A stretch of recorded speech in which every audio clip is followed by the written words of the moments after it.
ಮಿತ್ರರೇ ನಮಸ್ಕಾರ.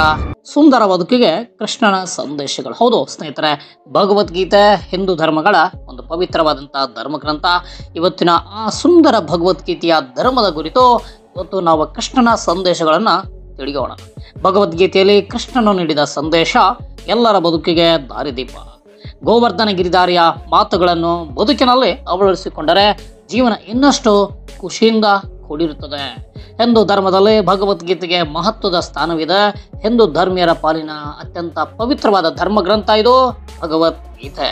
ಕುರುಕ್ಷೇತ್ರದ ಯುದ್ಧದ ಸಂದರ್ಭದಲ್ಲಿ ಭಗವಾನ್ ಶ್ರೀಕೃಷ್ಣನ ಅರ್ಜುನಿಗೆ ನೀಡಿದ ಜೀವನ ಸಂದೇಶಗಳ ಸಾರವೇ ಅದು ಭಗವದ್ಗೀತೆ. ಅರ್ಜುನ ಸಾರಥಿಯಾಗಿದ್ದ ಕೃಷ್ಣ ಪಾರ್ಥನ ಸಂದೇಶಗಳನ್ನು, ಗೊಂದಲಗಳನ್ನು, ಮನಸ್ಸಿನ ತಾಕಲಾಟಗಳನ್ನು ಪರಿಹರಿಸುತ್ತಲೇ ಮನಕುಲಕ್ಕೆ ಜ್ಞಾನದ ದೀಪವನ್ನು ಹಚ್ಚಿದ್ದು. ಜೀವನದ ಮೌಲ್ಯವನ್ನು ಸಾರಿದ್ದ ಶ್ರೀಕೃಷ್ಣನ ಈ ವಚನಾಮೃತಗಳು ಎಲ್ಲರ ಬದುಕಿಗೂ ದಾರಿ ದೀಪವಾಗಿದೆ. ಅಂತೆ ಬದುಕಿನ ಯಶಸ್ಸಿಗೆ ಶ್ರೀಕೃಷ್ಣ ನೀಡಿದ ಸಂದೇಶಗಳು ಇಲ್ಲಿವೆ. ಸ್ನೇಹಿತರೆ, ದೇವರ ಮೇಲೆ ಭಕ್ತಿ ಇರಲಿ. ದೇವರ ನಾಮಸ್ಮರಣೆ ಬದುಕಿನಲ್ಲಿ ಸಂತಸ, ಸಮಾಧಾನ ತರುತ್ತದೆ. ಭಗವಾನ್ ಶ್ರೀಕೃಷ್ಣನ ಸಂದೇಶದಲ್ಲೂ ಕೂಡ ನಾವು ಇದನ್ನು ಕಾಣಬಹುದು. ಸುಖವಿರಲಿ, ದುಃಖವಿರಲಿ, ದೇವರ ನಾಮಸ್ಮರಣೆಯನ್ನು ತಪ್ಪಿಸಬಾರದು. ಕೃಷ್ಣ ಬಂದಾಗ, ಕಷ್ಟ ಬಂದಾಗ ಮಾತ್ರ ದೇವರನ್ನು ನೆನೆಯುವುದಿಲ್ಲ. ಸುಖವಿದ್ದಾಗಲೂ ಕೂಡ ದೇವರು ಧ್ಯಾನದಲ್ಲಿ ತೊಡಗಿಕೊಳ್ಳಬೇಕು.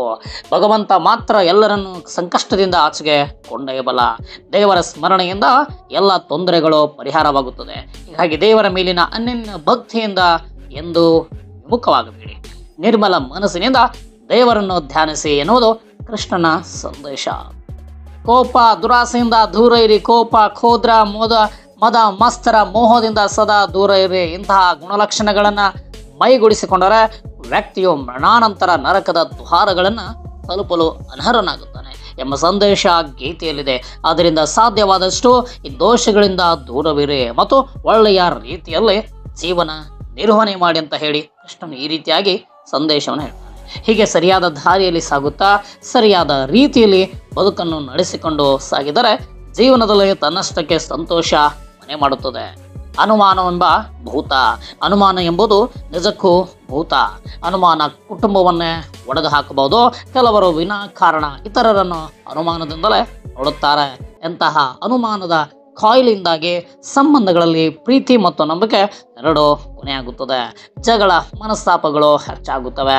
ಅನುಮಾನವೆಂಬ ರೋಗದಿಂದ ಕುಟುಂಬಗಳು ಒಡೆದು ಹೋಗುತ್ತವೆ. ಹೀಗಾಗಿ ಎಲ್ಲರೂ ಅನುಮಾನದಿಂದ ರೋಗವನ್ನು ಶೀಘ್ರ ತಮ್ಮಿಂದ ತೆಗೆದುಹಾಕಬೇಕು. ಆಗ ಸಂಬಂಧಗಳು ವೃದ್ಧಿಯಾಗುತ್ತವೆ. ಜೀವನದಲ್ಲಿ ಪ್ರೀತಿ ಗಟ್ಟಿಯಾಗುತ್ತದೆ. ಮರಣದ ಬಗ್ಗೆ ಭಯಬೇಡ. ಹೌದು ಸ್ನೇಹಿತರೆ, ಮರಣ ಎನ್ನುವುದು ಬದಲಾಯಿಸಲಾಗದ ಸತ್ಯ. ಹುಟ್ಟಿದ ಮನುಷ್ಯ ಸಾಯಲೇಬೇಕು. ಹುಟ್ಟಿದವನಿಗೆ ಸಾವು ಎಂಬುದು ನಿಶ್ಚಿತ. ಸಾವು ಯಾವಾಗ ಹೇಗೆ ಬರುವುದೆಂದು ಹೇಳಲು ಸಾಧ್ಯವಿಲ್ಲದಿದ್ದರೂ ಸಾವನ್ನು ತಪ್ಪಿಸಲು ಯಾರಿಂದಲೂ ಸಾಧ್ಯವಿಲ್ಲ. ಹಾಗಾಗಿ ಮರಣದ ಬಗ್ಗೆ ಯಾವತ್ತೂ ಕೂಡ ಚಿಂತಿಸಬೇಡಿ ಮತ್ತು ಶಾಂತವಾಗಿರಿ ಎನ್ನುವುದು ಭಗವಾನ್ ಶ್ರೀಕೃಷ್ಣನ ಮಾತು. ಜೀವನ ಮತ್ತು ಸಾವು ಪ್ರಕೃತಿಯ ಭಾಗ. ಇವೆರಡನ್ನು ಯಾರಿಂದಲೂ ತಪ್ಪಿಸಲು ಸಾಧ್ಯವಿಲ್ಲ ಎಂಬುದನ್ನು ಎಲ್ಲರೂ ಅರ್ಥ ಮಾಡಿಕೊಳ್ಳಲೇಬೇಕು ಮತ್ತು ಈ ಒಂದು ವಿಷಯಕ್ಕೆ ಎಂದಿಗೂ ದುಃಖಿಸಬಾರದು ಎಂಬುದು ಶ್ರೀಕೃಷ್ಣನ ಸಂದೇಶದ ಸಾರ. ನಿಸ್ವಾರ್ಥ ಸೇವೆ. ಹೌದು ಸ್ನೇಹಿತರೆ, ನಿಸ್ವಾರ್ಥ ಸಮಾಜದ ಸೇವೆಯಿಂದ ಬದುಕು ನಂದನವನ. ದೇವರು ಪ್ರತಿ ಜೀವಿಗೂ ಕೂಡ ಬುದ್ಧಿಯನ್ನು ಕೊಟ್ಟಿದ್ದಾನೆ. ಈ ಬುದ್ಧಿವಂತಿಕೆಯನ್ನು ಸರಿಯಾದ ರೀತಿಯಲ್ಲ ಉಪಯೋಗಿಸಿ ಸಮಾಜಕ್ಕೆ ಮಾದರಿಯಾಗುವುದು ಬಹಳ ಮುಖ್ಯ. ಪ್ರತಿಯೊಬ್ಬರು ಕೂಡ ಉದಾತ್ತ ಕಾರ್ಯಗಳನ್ನು ಮಾಡಬೇಕು. ಉದಾತ್ತ ಕಾರ್ಯಗಳನ್ನು ಪ್ರಚಾರ ಮಾಡಲು ತಮ್ಮ ಬುದ್ಧಿವಂತಿಕೆಯನ್ನು ಬಳಸಬೇಕು. ಬುದ್ಧಿವಂತರಾಗಿದ್ದರೂ ಕೂಡ ಸಮಾಜಕ್ಕೆ ನಿಸ್ವಾರ್ಥ ಸೇವೆ ಮಾಡುವ ಬದಲು ಷಡ್ಯಂತ್ರಗಳನ್ನು ಮಾಡುತ್ತಿದ್ದಾರೆ. ನಿಮ್ಮ ಮಾನ, ಸಂಪತ್ತು ಎರಡನ್ನು ಕಳೆದುಕೊಳ್ಳಬೇಕಾಗುತ್ತೆ. ಹೀಗಾಗಿ ಒಳ್ಳೆಯ ಕೆಲಸಗಳನ್ನು ಮಾಡುತ್ತಾ ಬದುಕನ್ನು ಮುನ್ನಡೆಸೋದು ಬಹಳ ಮುಖ್ಯ. ನಾವು ಮಾಡುವ ಒಳ್ಳೆಯ ಕೆಲಸಗಳು ನಮ್ಮ ಬದುಕಿಗೆ ಶಕ್ತಿ, ದಾರಿದೀಪ ಕೂಡ ಆಗುತ್ತದೆ ಎಂದು ಕೃಷ್ಣ ಈ ರೀತಿಯಾಗಿ ಕೂಡ ವಿವರಿಸುತ್ತಾನೆ.